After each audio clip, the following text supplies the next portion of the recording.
নমস্কার সবাইকে। আমার নাম কৌস্তব পালিত। আর আমি আজকে এসেছি একটা খুবই গুরুত্বপূর্ণ ইনফরমেশান দিতে।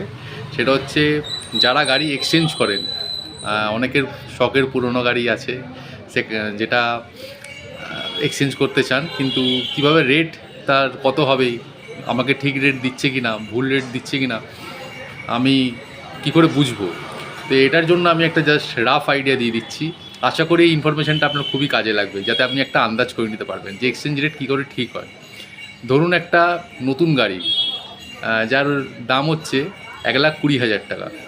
তো 1,20,000-এর গাড়ি যখন আপনি কিনবেন এবং ট্যাক্স ইন্স্যুরেন্স করে গাড়িটা যখন ডেলিভারির সময় ওই মানে বাড়িতে নিয়ে আসবেন, সেই গাড়িটার দাম আমি একটা আন্দাজ বলে দিচ্ছি কি হতে পারে। সেই বুঝে আপনি আশা করি ভবিষ্যতে বুঝতে পারবেন যে আপনার গাড়ির রেট কত হতে পারে।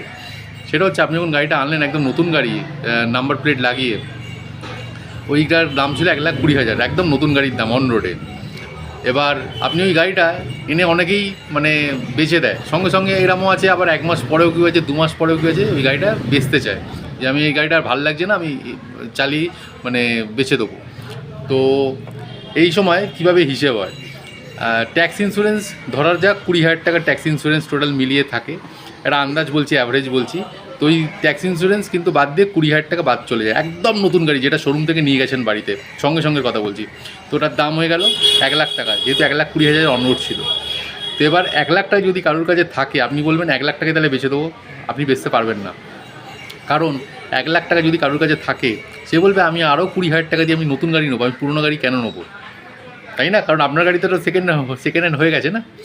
তো আরও ওখান থেকে 10-20,000 টাকা মাইনাস করে দিন, তাহলে একটা নতুন গাড়ির একদম শোরুম থেকে নামানোর পর দাম হয়ে যায় 80,000 টাকা, 80 থেকে 90,000 টাকা। তো সেই হিসেবে আপনি একটা ক্যালকুলেট করে অ্যাভারেজ একটা গাড়ির দাম নির্ধারণ করতে পারেন। আর আপনি কোনো গাড়ি হয়তো মানে 10 বছর হয়ে গেছে, 20 বছর হয়ে গেছে, 10 বছর 20 বছর পরেও অনেকের আর ধারণা থাকে যে আমি অনেক দাম পেতে পারি। দেখুন, মানে গাড়ি সবসময় ডেপ্রিসিয়েশন হয়, ঠিক আছে? যত বছর যায় মানে ইয়ার যায় তত কিন্তু ভ্যালু কমতে থাকে, এটাকে ডেপ্রিসিয়েশন বলে। তো 10-20 বছরের গাড়ি এমন কিছু দাম পেতে পারেন না, আপনি এটা আন্দাজ করতে পারেন না, কারণ ইঞ্জিনের কাজ আছে, গাড়িতে কত স্ক্র্যাচ আছে, নতুন গাড়ি তো না, সেকেন্ড হ্যান্ড গাড়িতে স্ক্র্যাচ থাকবে, তো সেটাও নির্ভর করে। একটা গাড়ি ভেতর থেকে কতটা মানে মজবুত আছে সেটাও নির্ভর করে। সেই সবের ওপর ধোঁয়া বেরোচ্ছে কি না, হ্যাঁ, আওয়াজ বেরোচ্ছে কি না, সেই সবের ওপর আপনার গাড়ি দাম নির্ধারণ হয়। আর একটা কথা বলে দিচ্ছি, গাড়ি যদি স্টার্ট না হয়, আপনি কিন্তু গাড়ি কোনো ভেন্ডারকে বেচতে পারবেন না, কারণ ভেন্ডার গাড়ি স্টার্ট করে দেখেই কিন্তু নেবে। তো গাড়ি যদি স্টার্ট না হয়, আপনি বেকার নিয়ে যাবেন না, আগে স্টার্টটা ঠিক করান, মানে যেটা সেলফ ইস্যু আছে কি ব্যাটারি ইস্যু আছে সেটাকে ঠিক করান, তারপর ভেন্ডারের কাছে নিয়ে গিয়ে বেচুন। তো এইভাবেই আমাদের মানে সেকেন্ড হ্যান্ড গাড়ির দাম একটা অ্যাভারেজ মানে প্রক্রিয়া বললাম কীভাবে নির্ধারণ করা হয়।